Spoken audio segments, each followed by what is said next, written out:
3, 2, 1, 0. Los protagonistas de este documental en su día fueron invisibles. Informamos a Stalin del nivel de preparación para realizar pruebas. No acostumbraban a hablar en público. Stalin nos preguntó si podríamos hacer 2 bombas en lugar de solamente una. Sus vidas eran alto secreto, así que dudan cuando hablan y se toman tiempo para elegir sus palabras. Le dije que no había modo. Y queda mucho por decir. Este documental es sobre científicos y oficiales de inteligencia, gente que logró lo imposible, construir la primera bomba nuclear soviética. Tuvieron que hacerlo rápido, el país estaba devastado por la guerra y amenazado por el armamento nuclear de Estados Unidos.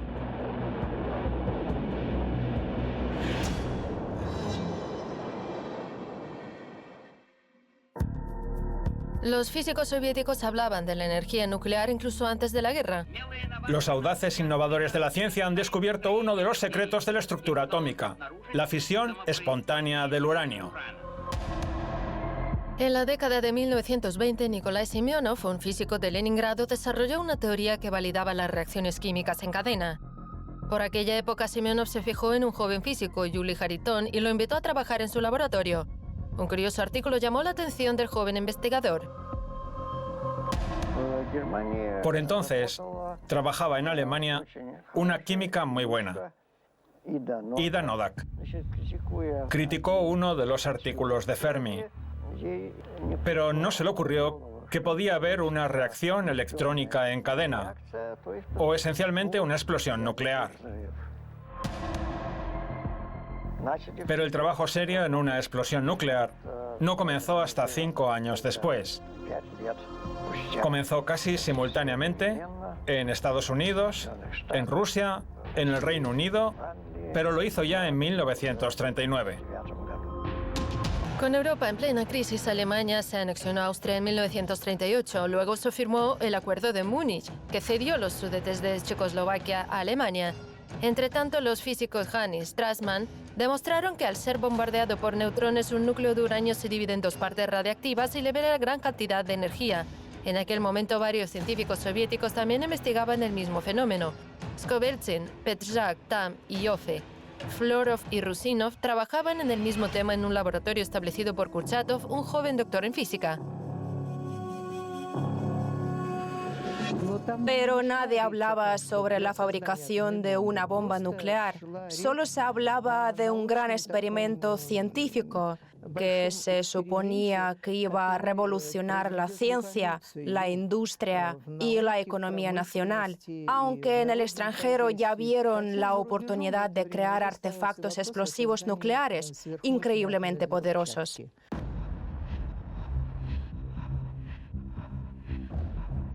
Tras teorizar sobre la reacción en cadenas, Zeldovich y Hariton llegaron a la conclusión de que la fisión nuclear de 1 kilogramo de uranio liberaría tanta energía como varios miles de toneladas del explosivo más potente.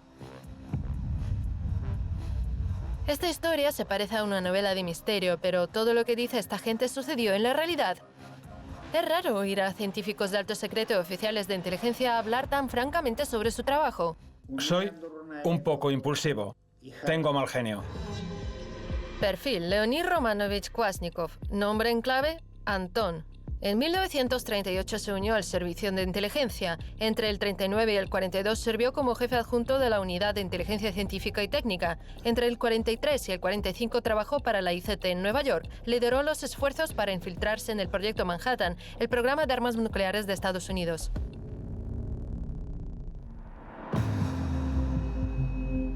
En agosto de 1941, Pavel Fitin, jefe de la Unidad de Inteligencia Exterior de la URSS, recibió un informe de Kvasnikov, jefe de la Inteligencia Científica y Técnica. Decía que de todos los registros públicos de Alemania, Inglaterra, Canadá y Estados Unidos, había desaparecido cualquier mención a descubrimientos en el campo de la fisión nuclear, e incluso los nombres de los físicos nucleares. Siempre estoy interesado en algo nuevo. Envié el siguiente telegrama. Se está trabajando en el posible uso de la energía nuclear con fines militares. Aquello preocupó. A petición del jefe de la inteligencia, Kvasnikov escribió a todas las unidades de inteligencia en el extranjero que mantuvieran los ojos abiertos sobre todo lo referente a proyectos de armas de destrucción masiva. Todo se desarrollaba muy rápido, por eso se estableció esa directiva. Perfil: Vladimir Borisovich Barkovsky. Nombre en clave: Jerry. En 1939 se unió al servicio de inteligencia, destinado a Londres en febrero del 41, doctorado en historia. La base de Londres fue la primera en actuar siguiendo esa directiva, concretamente el agente McLean. Trajo un conjunto de informes relacionados con el Comité del Uranio, cuya tarea era prepararse para la producción de armas atómicas en el Reino Unido. Eran tiempos difíciles para la inteligencia soviética en el extranjero. Antes de la guerra, las fuerzas de seguridad habían sido diezmadas por una serie de purgas. En 1938 hubo un periodo de 127 días en el que las autoridades del país no recibieron ni un solo informe del servicio de inteligencia. El servicio de inteligencia había sido purgado hasta tal punto que no había nadie que pudiera firmar los documentos para pasárselos a las autoridades superiores. Nikolai Yezhov, el comisario del pueblo para asuntos internos, incluso se jactó de que había purgado a 14.000 miembros de la Checa. El agente residente de Nueva York fue convocado en 1938 y ejecutado. Al jefe de la unidad que supervisaba todos estos asuntos le acusaron de ser enemigo del pueblo. Y el jefe del Servicio de Inteligencia Exterior, Zelman Pasov, a quien también conocía personalmente, fue arrestado y ejecutado. Los chiquistas de la vieja guardia de Lenin fueron purgados. Las autoridades los reemplazaron por 800 jóvenes reclutas.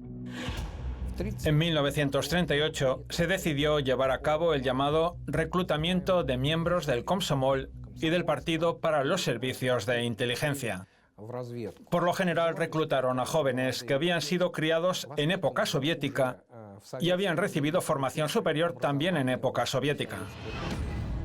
En consecuencia, durante los años previos a la guerra, unos 200 agentes trabajaron en casi 40 bases de inteligencia, entre ellas la de Londres. La base del NKVD de Londres empezó a funcionar de nuevo.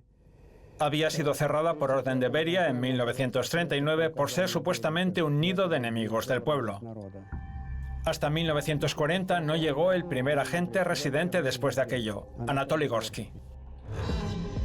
Perfil: Anatoly Veniaminovich Gorsky. Nombre en clave: Vadim. En el 28 se unió al Servicio de Seguridad del Estado. En el 36 fue destinado a la base de Londres. En el 40 fue designado agente residente. Dirigió personalmente a los 5 de Cambridge. Uno de ellos transmitió los primeros materiales relacionados con una bomba nuclear. Imaginen la escena. Estoy sentado revisando mis papeles. Gorsky regresa de una reunión y revisa sus papeles. Se vuelve hacia mí y me dice: mira, tú que eres ingeniero, echa un vistazo a estos datos técnicos y prepara un telegrama resumiéndolos. Barkovsky envió el telegrama, pero para entonces los físicos soviéticos ya estaban trabajando en ello. Tras un discurso de Igor Kurchatov en la Academia de Ciencias, se crea un documento con un proyecto esquemático de la bomba. Del año 1933 hasta 1940, Igor Kurchatov ya tenía varios trabajos excelentes sobre la física del núcleo atómico.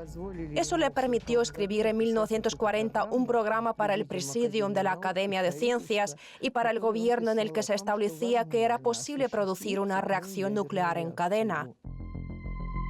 Esto genera una duda. ¿Es posible que sus supuestos aliados le robaran la idea a la URSS? La base de inteligencia en Londres pronto empezó a mandar informes preocupantes sobre una institución llamada Comité del Uranio. Este memorando es el documento desclasificado más antiguo sobre cuestiones nucleares. Hubo mensajes anteriores, pero siguen siendo alto secreto. Archivo. Alto secreto. Septiembre de 1941. Gorsky, alias Vadim, informa desde Londres sobre una reunión del Comité Británico del Uranio. Menciona que podría crearse una bomba de uranio en 2 años. Su conclusión es la siguiente: además de la enorme capacidad de destrucción de la bomba, después de su detonación, el aire quedará lleno de partículas radiactivas capaces de matar cualquier cosa viva con la que entren en contacto. Tuvimos que trabajar muy duro para recuperar la red de agentes lo más rápidamente posible. Y por eso, una semana después de mi llegada a Londres, el agente residente me mandó a reunirme con mi primer agente infiltrado.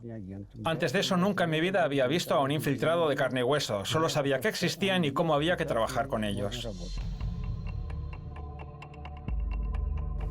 Tuvimos que correr algunos riesgos porque la guerra se nos acercaba y no teníamos ninguna red de agentes activa. Así que fui a esa dirección y resultó que la mitad del edificio ya no estaba, porque justo antes hubo un bombardeo de la aviación alemana y una bomba impactó justo en ese mismo edificio. Decidí ayudar a una anciana a sacar sus cosas y ella me dijo: «Los suyos también vivían aquí». Yo le pregunté: «¿A qué se refiere con los suyos?». «Sí, otros refugiados europeos». «¿Y dónde están ahora? ¿Están vivos?». «Los han trasladado a otra casa, no muy lejos de aquí», me dijo. Fui allí y lo encontré. Me abrazó y literalmente me dijo: «¿Dónde han estado todos estos años?». Mientras el Ejército Rojo retrocedía y sufría graves pérdidas con intensas batallas en los alrededores de Moscú, el alto mando no tenía tiempo para los físicos y sus fantasías sobre una superbomba. Beria leía los informes de Londres pero no los creía. Creía que la información sobre una superbomba era un truco para engañar a las autoridades soviéticas. Se enviaba desinformación para distraer a los científicos y apartar las industrias, los recursos y la mano de obra para que trabajasen en algún problema inventado. Sin embargo, en el departamento número 1 del NKVD aparece una nueva carpeta con el nombre en clave Enormous. Muchos documentos de esa carpeta siguen siendo material clasificado. Era sorprendente lo apropiado del nombre elegido para la inteligencia nuclear. Enormous, que traducido significa algo enorme, aterrador, etc. Las armas nucleares sin duda son aterradoras por las posibles consecuencias de su uso y la propia operación era enorme. En el otoño de 1941, el físico Klaus Fuchs, un inmigrante alemán que participaba en el proyecto nuclear británico, ofrece sus servicios a los diplomáticos soviéticos en Londres.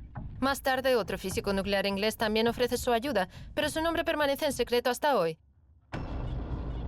Jerry, o Barkovsky, empieza a trabajar con Fuchs y desde entonces las autoridades soviéticas están al tanto del proyecto nuclear británico. Esta persona se ofreció voluntariamente a ayudarnos. Claro que teníamos que averiguar ciertas cosas sobre él, quién era y si era de fiar. Resultó ser una persona benevolente y amigable. Pero cuando me empezó a hablar apasionadamente sobre la sección cruzada de la captura de neutrones por los núcleos del uranio 235, se detuvo y me dijo: «Veo que no entiende ni una palabra de lo que estoy diciendo». Y le di una respuesta simple que en aquel entonces me pareció brillante. «Le haré las preguntas que manden nuestros físicos y usted preparará las respuestas y se las enviaré». Me dijo: «Eso no funcionará. Vaya a una librería y compre un manual estadounidense titulado Física Nuclear Aplicada. Vamos a estudiarlo juntos y a ponerlo todo en orden».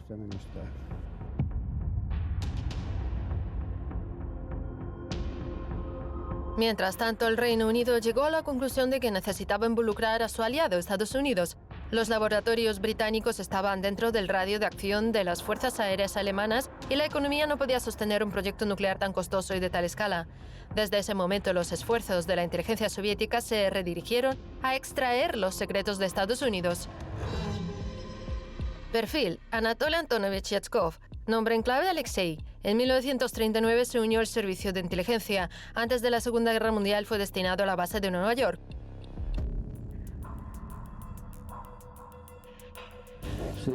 En 1941 no teníamos ninguna fuente de información en Estados Unidos. Eso significaba que teníamos que ocuparnos del asunto urgentemente y encontrar a gente que nos pudiera proporcionar esa información. Pero ya a finales de 1943 y principios de 1944 habíamos encontrado a esas personas. ¿Qué hay que recalcar aquí? Que esa gente no trabajaba por dinero. Ninguno de ellos recibió jamás de nosotros ni un kopek ni un centavo. Hubo una conspiración terrible. Por supuesto, conocí personalmente muy bien a Barkovsky y también a Ryazhkov. Alguna vez me reuní con Kvasnikov.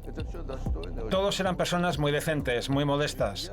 Contactaba con ellos en la sede central, en Moscú. Por ejemplo, si necesitaba mandar a un agente a Estados Unidos, iba a ver a Ryazhkov, porque era el jefe de esa base. Por eso me reunía con él, para tratar cuestiones operativas. Stalin se dio cuenta entonces de que lo de la bomba nuclear no era una treta. Le informaron sobre un extraño cuaderno encontrado entre las pertenencias del oficial alemán Hans van der Velde, muerto cerca de Taganrog. Contenía fórmulas, dibujos técnicos y cálculos. Los expertos soviéticos que estudiaron los apuntes dijeron que indicaban que Alemania trabajaba en usar la energía nuclear con fines militares y que probablemente el oficial muerto buscaba yacimientos de uranio en Rusia.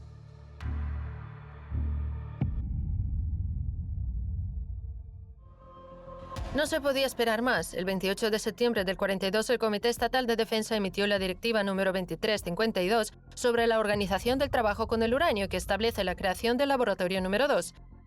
Hoy en día se conoce como Instituto Kurchatov.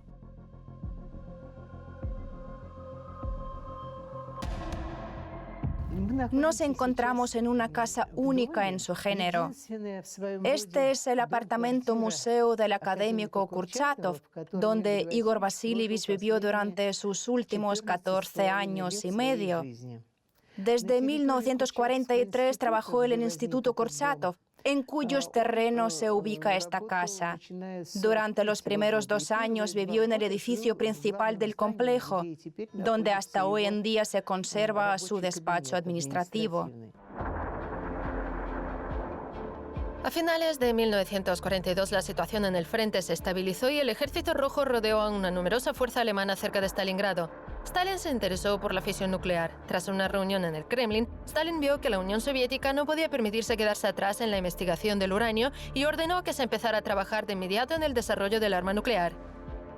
Debemos empezar. Fueron las únicas 2 palabras de Stalin. ¿Quién debería estar al frente?, nos preguntó. Y le decimos, ¿quién? Kurchatov. A ese científico no lo conozco, contestó. ¿Acaso no tienen académicos de confianza que puedan abordar el problema? Entonces Joffe dijo, yo no puedo. No podría organizar y sacar adelante este asunto. Pero creo que Kurchatov sí podría hacerlo.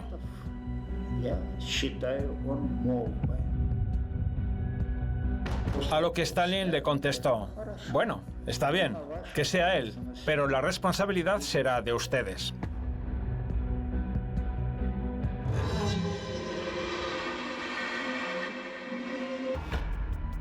Los amigos de Kurchatov lo llamaban en broma la barba o el general por su gran corazón y su talento ejecutivo. Consiguió que los mejores científicos del país trabajaran con él. Se ordenó retirar del frente a todos los físicos nucleares para trabajar en el nuevo proyecto. Yo trabajaba en los Urales en aquel momento. Me invitaron a venir a Moscú de forma bastante inesperada. Por supuesto, acudí de inmediato. Sabíamos que la tarea era difícil. Tuvimos que hacer una serie de cálculos y pruebas. Los hicimos. Los experimentos mostraron que el problema era bastante solucionable, aunque muy difícil técnica y científicamente.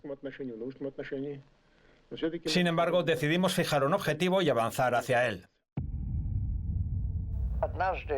Kurchatov me llamó una vez y me pidió que nos reuniéramos. Iré a verte, dijo. Le dije, claro, ven cuando quieras. Vino y me dijo que pronto comenzaría el trabajo de desarrollo de armas nucleares. Usted ha trabajado en varios proyectos de investigación en ese campo, me dijo. Le propongo que se ocupe directamente de la creación de la bomba atómica. Eso fue en 1943, creo. Le dije, Oiga, no creo que ahora mismo debamos distraernos con tareas que no sean las totalmente necesarias para ganar la guerra. ¿No es demasiado pronto? No, dijo. Tenemos que empezar a trabajar en esto también. El Departamento de Inteligencia comenzó a pasar toda la información sobre las bombas nucleares directamente a Kurchatov. El 7 de marzo de 43, después de recibir 17 páginas de inteligencia, Kurchatov lo etiquetó como alto secreto. La adquisición de estos datos tiene un enorme e inestimable valor para nuestro país y para la ciencia, dijo. Goebbels siempre está hablando de una maravillosa arma alemana. ¿Cuál es? ¿El cohete V2 o se trata realmente de una bomba atómica? Goebbels parloteaba sin parar por la radio y escribía en todos los periódicos. Tendremos un arma maravillosa. Pero a lo que se refería era un misil.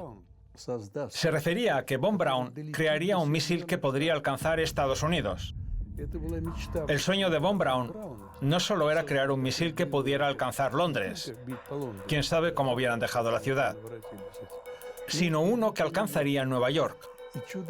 El arma maravillosa era justamente esa, y si la guerra hubiera durado 2 años más, von Braun la habría construido. Pero eso no sucedería en breve. Los aliados tampoco tenían prisa por compartir con la Unión Soviética los planes o resultados de sus trabajos sobre la bomba de uranio. Kurchatov recibió información de que en el verano del 43, Estados Unidos pondría en marcha su primer reactor nuclear, que entonces se conocía como un reactor moderado por grafito. Más tarde se le informó de la intención de Estados Unidos de crear una bomba con una carga diferente, plutonio. Su número atómico es 94 y no se encuentra en la naturaleza. Una carta del 22 de marzo de 1943 de Kurchatov a Pervugin, ministro de la Industria y Química, rezaba: «La bomba se fabricará de un material no terrestre desaparecido de nuestro planeta». Todo tenía que ser verificado con experimentos y todo requería de materiales totalmente nuevos que no teníamos. Casi nada se sabía del plutonio, puntos de fusión, dureza, etc. El servicio de inteligencia recibió la tarea de averiguar las propiedades de este elemento desconocido. Siempre me seguía la inteligencia. Y encontrarme con la gente con la que tenía que encontrarme me resultaba siempre extremadamente difícil. La mayoría de las veces lo hacía a través de un intermediario o de una organización que pudiera usarse como enlace duplicado. Por ejemplo, a Semyonov siempre lo seguía la inteligencia.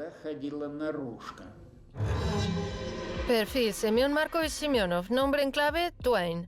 En el 1937 se unió al servicio de inteligencia. En el 38 fue enviado a Estados Unidos para estudiar en el MIT. Entre el 40 y el 44 sirvió en la sección de inteligencia científica y técnica de la base de los servicios exteriores de inteligencia en Nueva York. Recopiló información sobre armas nucleares. Semyonov tenía excelentes conexiones con varios científicos. Por eso, cuando lo enviaba, lo seguían 1 o a veces 2 autos. Entonces yo le decía a Feklisov: «Alexander, venga, tienes que ir tú». Perfil: Alexander Semyonovich Feklisov, alias Sasha, nombre en clave: Kalístrato. En 1939 se unió a la inteligencia soviética. Desde el 41 sirvió en Nueva York, encargado de la recopilación de información sobre electrónica, aviación y ciencia nuclear. En el 47 es enviado a Londres.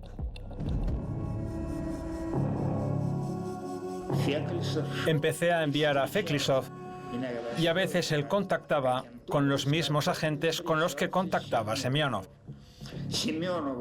Más adelante decidí apartar a Semyonov por completo y dejar solo a Feklisov. Lo hacía a modo de cortina de humo. Alto secreto, 23 de marzo de 1943. Coronel Ovakimian, jefe del Departamento 1 de la NKGB soviética, sección 3. Según archivos de inteligencia de en torno a abril y mayo de este año, el intercambio de material entre el Reino Unido y Estados Unidos sobre el proyecto Enormous ha cesado y las negociaciones sobre el asunto siguen su curso. En este aspecto, las propuestas que los estadounidenses han presentado como condiciones para una mayor cooperación les darían un monopolio absoluto tanto militar como industrial. El proyecto estadounidense incluía un laboratorio científico en Los Álamos que llevaría a cabo el diseño de la bomba nuclear teóricamente y en la práctica, así como 3 enormes plantas para producir plutonio y uranio 235. Esas instalaciones fueron construidas a miles de kilómetros de donde estaban ubicados nuestros agentes, en zonas poco pobladas donde la aparición de un nuevo vecino o un extraño llamaría inmediatamente la atención. Y así fue. Hubo 2 ocasiones en las que nuestros mensajeros fueron interrogados. En 1944, Kurchatov se quejó de la ausencia de una base experimental, lo que a menudo le impedía verificar la exactitud de la información suministrada por la inteligencia.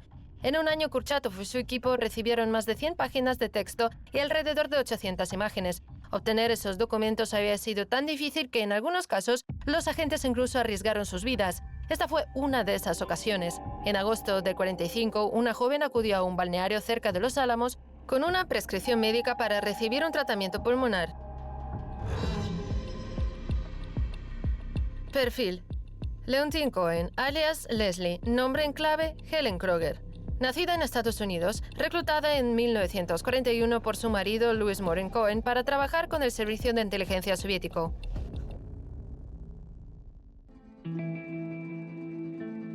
La mujer se reunió con un científico nuclear que había venido de Los Álamos con una prescripción médica similar. Le entregó a Leontine documentos clasificados que ella ocultó en una caja de pañuelos. Cuando llegó a la estación de tren, los agentes del FBI registraban minuciosamente a cada pasajero. Leontine Cohen interpretó su papel con habilidad. Le entregó la caja de pañuelos al inspector mientras fingía buscar los billetes.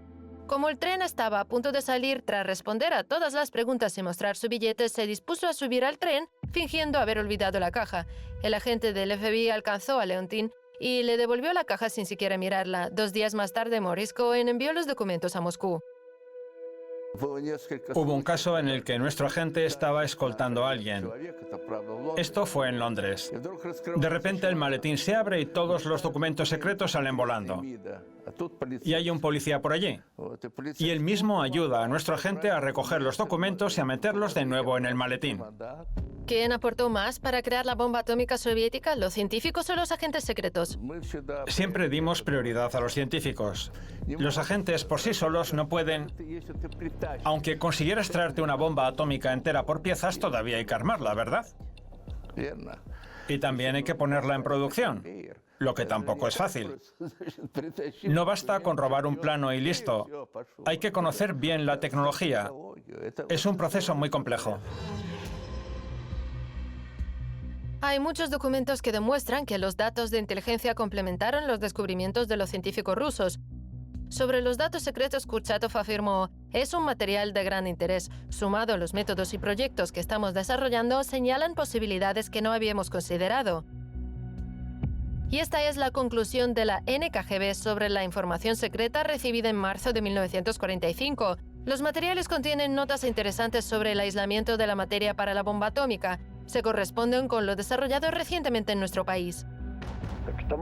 Para cuando por fin estuvimos listos para ponernos manos a la obra, ya habíamos recibido información sobre el diseño de una bomba atómica.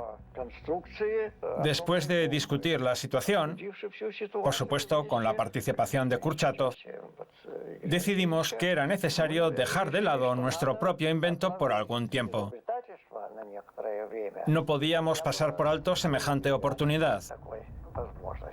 Simplemente no nos lo habrían permitido. Ya pueden imaginarse lo que habría pasado si nuestro primer experimento sobre este tema hubiera fracasado. La mayoría de las instalaciones nucleares construidas en la URSS, según los planos obtenidos por los espías, eran superiores a los originales. Lo reconocieron los estadounidenses 50 años después al visitar las plantas nucleares rusas. Gracias a materiales ahora desclasificados, sabemos que los espías lograron incluso enviar de contrabando muestras de uranio 235 a la URSS. La leyenda también cuenta que Moscú recibió una muestra de plutonio. En una ocasión se informó de que habían robado un poco de plutonio en Estados Unidos y lo habían traído aquí. Pero cuando Beria envió a Haritón para examinarlo, resultó que no era plutonio, sino uranio puro. Mientras tanto, en Los Álamos el trabajo avanzaba rápidamente. El 25 de abril de 45, el secretario de Guerra de Estados Unidos informó a Truman de que la bomba podría detonarse a principios de julio. De los 150.000 empleados del proyecto Manhattan, solo unos 10 conocían el objetivo final. Las conversaciones telefónicas eran monitoreadas y se les asignaron guardaespaldas personales a los científicos más importantes. En la creación de la bomba colaboraron científicos de Estados Unidos, Reino Unido, Alemania y Canadá, entre ellos 12 premios Nobel. Se han activado los controles automáticos. Esta vez, Rob, hay mucho en juego. Todo saldrá bien, Robert. Estoy seguro de que no habrá nada que lamentar. Lo sabremos en 40 segundos.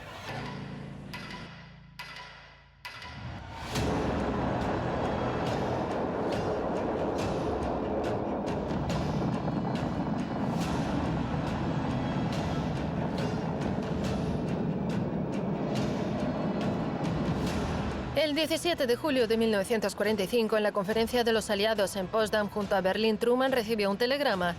El bebé ha nacido bien. Un mensaje codificado para informar de que la prueba de una detonación atómica en Alamogordo, Nuevo México, el día antes había sido un éxito. Ahora Estados Unidos tenía una superbomba. ¿Y cómo se lo digo a Stalin? Decidimos que debía hacerlo Truman, recordó Churchill. Yo me encontraba a unos 5 metros observando atentamente esa importante conversación. Sabía lo que el presidente estaba a punto de decir. Era crucial saber qué impresión causaría en Stalin. Veo la escena como si fuera ayer. Más tarde, mientras esperaba su auto, Churchill habló con Truman. Le pregunté, ¿cómo fue? No hizo ni una sola pregunta, respondió el presidente. Siendo así, no cree que Stalin no supiera del enorme proyecto de investigación que estaban llevando a cabo Estados Unidos y el Reino Unido. Churchill solo tenía razón en parte. Stalin sí lo sabía, pero ignoraba lo destructiva que era la nueva arma. El bombardeo de 2 ciudades japonesas reveló esa realidad.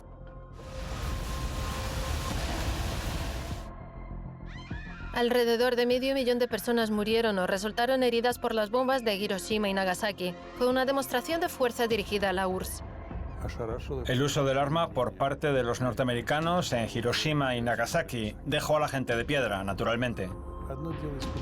Una cosa es un experimento, lo que dicen los científicos, y otra muy distinta es cuando 2 ciudades son prácticamente borradas de la faz de la Tierra, cuando mueren 300.000 personas. De pronto quedó claro lo terrible que era realmente esta arma. Stalin captó el mensaje. Un país victorioso y devastado por la guerra debía luchar de nuevo por su supervivencia. Stalin exigió que sus científicos y oficiales de inteligencia crearan una bomba para principios de 1948. Estados Unidos estableció bases militares alrededor de nuestro país. Y toda la prensa estadounidense mostraba cómo sus aviones despegaban desde esas bases para sobrevolar nuestras ciudades y centros industriales armados con bombas atómicas. Era una cuestión de vida o muerte para nuestro país crear un arma nuclear que pudiera contrarrestar esa amenaza. A partir de ese momento se trabajó día y noche para crear una bomba. El 20 de agosto de 45 se creó el primer directorio principal del Consejo de Ministros de la URSS para organizar la industria nuclear del país. También se creó un comité especial dirigido por Beria. Fue entonces cuando el proyecto se puso realmente en marcha. Además, el decreto establecía que ese comité no rendía cuentas ante nadie. Se le otorgó la máxima autoridad. No era por casualidad que, una vez a la semana, Beria reuniera todos los documentos y resoluciones y se los llevara a Stalin para que los firmase.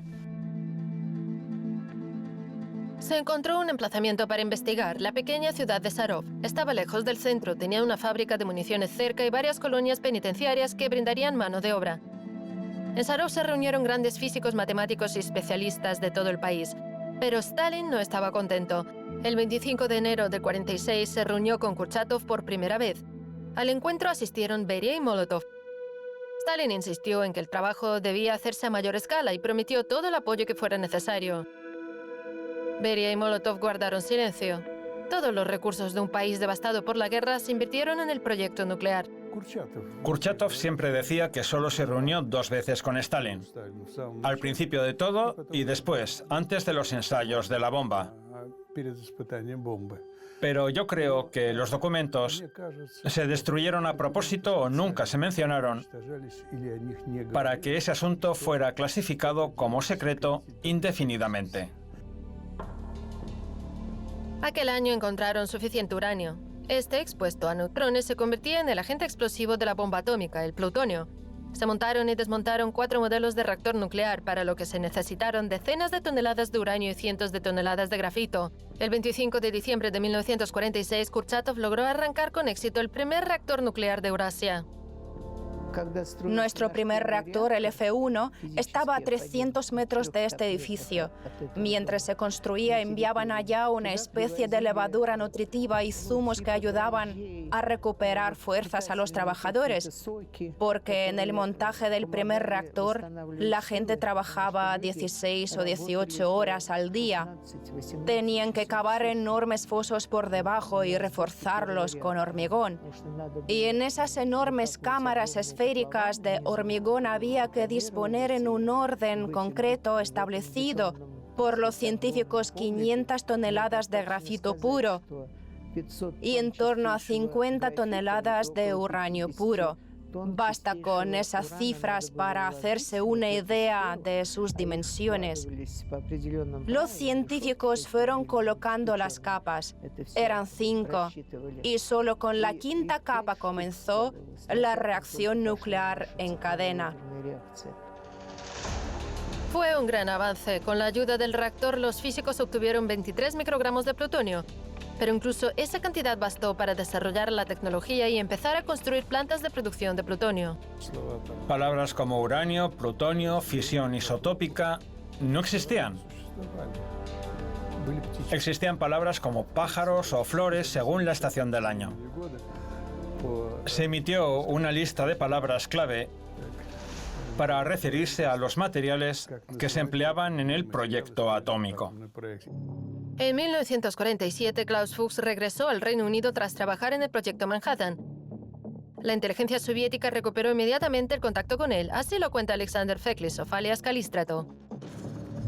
Nunca olvidaré cómo nos reunimos en un pub, una cervecería. Llevaba una foto suya y vigilaba desde el otro lado de la calle. Lo vi entrar. Me aseguré de que no lo seguía nadie y entré unos 2 minutos después. Lo vi ahí sentado.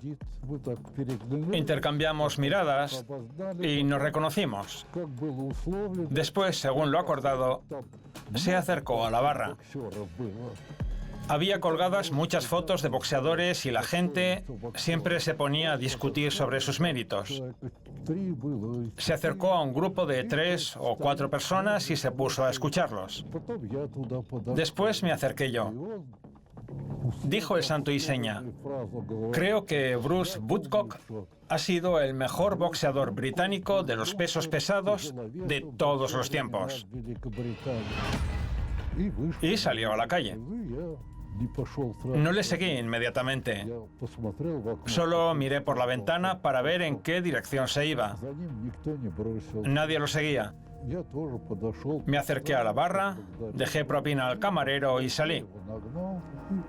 Lo alcancé y le dije: «Hola, Klaus, es un placer verle». Y me dijo: «Igualmente». Ya pensaba que se habían olvidado de mí. Mientras tanto, Estados Unidos desarrollaba varios planes de ataques nucleares contra ciudades soviéticas.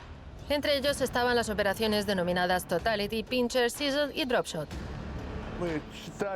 Leíamos planes de la defensa estadounidense publicados después de la guerra. Mientras Churchill ideaba planes para atacar a nuestras tropas, los estadounidenses diseñaban planes para arrojar armas nucleares sobre las ciudades soviéticas, sobre Moscú, San Petersburgo y otras. Estos son hechos. Vi esos documentos con mis propios ojos. La inteligencia se hizo con los planes de muchas operaciones. entre ellas las llamadas Totality, Thistle y la más famosa Drop Shot, que empezó a desarrollarse en 1949 y se formuló en su forma definitiva en 1950. Preveía más de 300 ataques nucleares sobre todo el territorio de la Unión Soviética e incluía más de 250 objetivos determinados como blancos de bombardeos atómicos. Sobre las ciudades más grandes se planeaba realizar hasta 5, 6 o 7 ataques. Pero los científicos soviéticos también estaban cada vez más cerca de su objetivo. En Londres, el agente Callistrato no dejaba de impresionar a Klaus Fuchs con sus preguntas. Nunca olvidaré un encuentro que tuvimos. Creo que fue en 1948, allá por noviembre.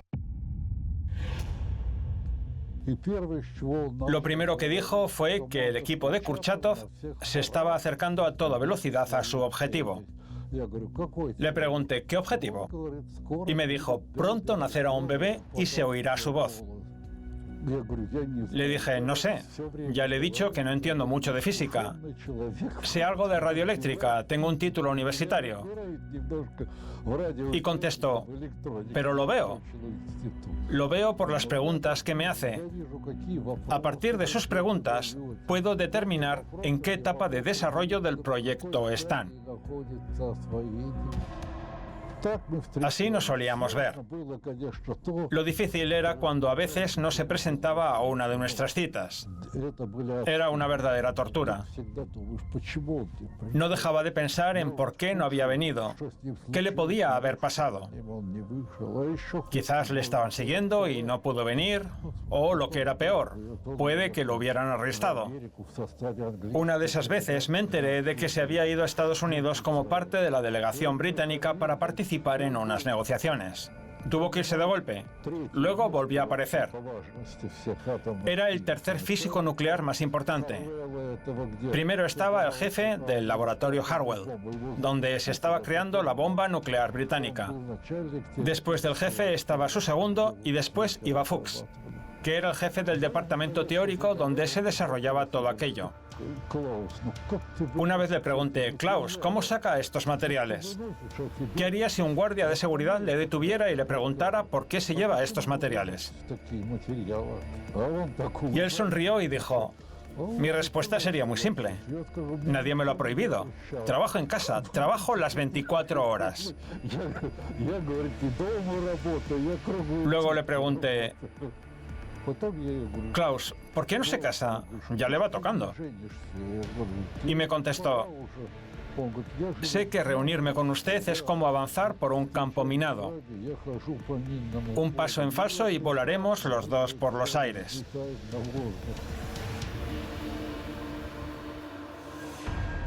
Muchos estadounidenses se preguntaban cuándo tendrían los soviéticos su propia bomba nuclear. John Hogerton, ingeniero nuclear, y el ex consejero sobre economía rusa Ellsworth Raymond estaban seguros de que eso no sucedería hasta 1954 o 56. Destrozada por la guerra, la economía soviética no estaba capacitada para ello.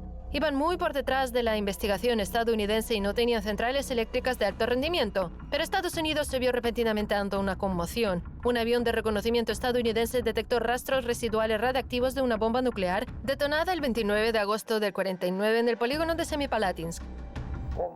La bomba estaba instalada en una torre a una altura de unos 30 y pico metros. Después de pulsar el botón, todo se iluminó con una luz cegadora. En 30 segundos llegó la onda expansiva. Después de eso ya se pudo salir. Beria también estaba en la casamata con nosotros. Nos besó en la frente a Igor Kurchatov y a mí. Cuando salimos pudimos ver cómo se elevaba una nube en forma de hongo. Estaba claro que la explosión había sido bastante fuerte. En cuanto al nivel profesional de nuestros científicos, no era inferior al de los científicos que trabajaban en el equipo de Estados Unidos, aunque ellos habían reunido a físicos de todo el mundo. Después de la prueba de Semipalatinsk, Kurchatov escribió al Ministerio de Seguridad del Estado: el servicio de inteligencia nos ha prestado una ayuda inestimable en la creación del arma nuclear. Fue un agradecimiento por ahorrarles dinero y tiempo. Probablemente ahorramos un año, quizás un poco más. ¿Quién sabe ahora? Es difícil de decir. Los científicos nucleares soviéticos, siguiendo órdenes del partido y el gobierno, han trabajado ardua y desinteresadamente durante muchos años. Primero en la creación y luego en el perfeccionamiento de armas nucleares y de hidrógeno. Porque sabíamos muy bien que sobre el Estado pendía una amenaza y entendíamos que, de no disponer de esas armas, habría fuerzas que lucharían por poner de rodillas a nuestra hermosa patria. Nuestros científicos, ingenieros y especialistas en armas nucleares han cumplido con su deber ante el país.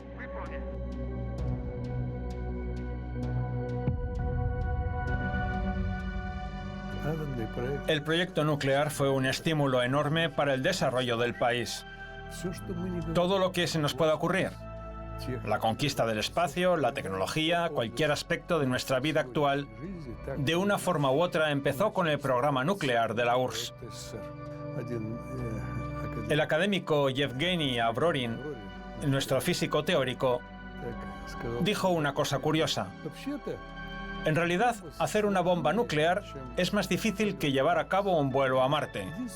La única diferencia es que hemos hecho lo primero, pero lo segundo todavía no. Deberíamos estarle muy agradecidos a Fuchs. No conocíamos ese apellido. Nadie nos decía de dónde venía la información por aquel entonces. Solo salió a la luz cuando juzgaron a Fuchs en 1950. No se trataba solo de Klaus Fuchs. Creo que eran aproximadamente 10. Muchos científicos entendían muy bien la amenaza que representaba el imperialismo y la imprudencia estadounidenses, algo que todavía podemos ver perfectamente hoy en día. Miren la que han armado en Irak y Libia. Han puesto todo patas arriba. Ahora se retirarán, pero ¿qué dejarán atrás? Ruinas. Me reuní una vez con él, pero ocurrió después de que hubiera pasado bastantes años en una prisión inglesa. Había otras personas aparte de él, pero nunca hablo de ellas. Y no era solo una, ni dos, ni tres, las personas que nos pasaban materiales.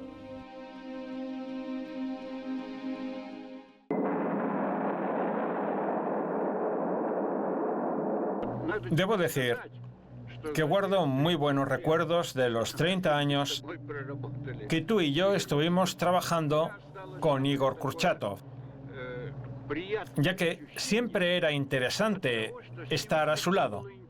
Así es. Siempre estaba muy animado, justamente. Le gustaban las bromas y los chistes. Al mismo tiempo, siempre se exigía al máximo en el trabajo, por lo que literalmente podías ver cómo le salía humo de la cabeza.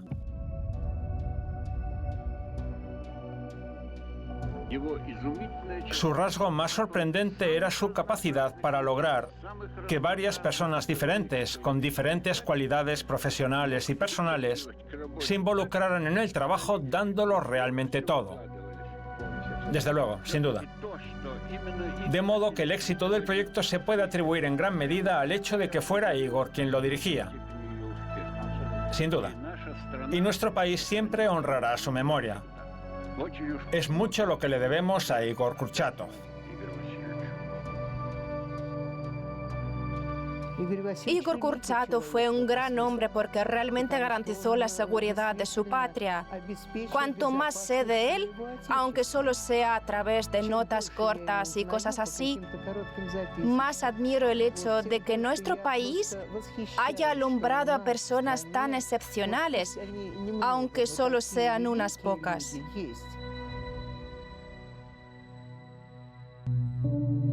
Cientos de civiles que participaron en los ensayos nucleares recibieron premios estatales, pero solo 16 recibieron 3 veces la condecoración de Héroe del Trabajo Socialista. 9 de ellos trabajaron en el proyecto nuclear o en la construcción del escudo nuclear. 6 oficiales de inteligencia recibieron el título de Héroe de Rusia.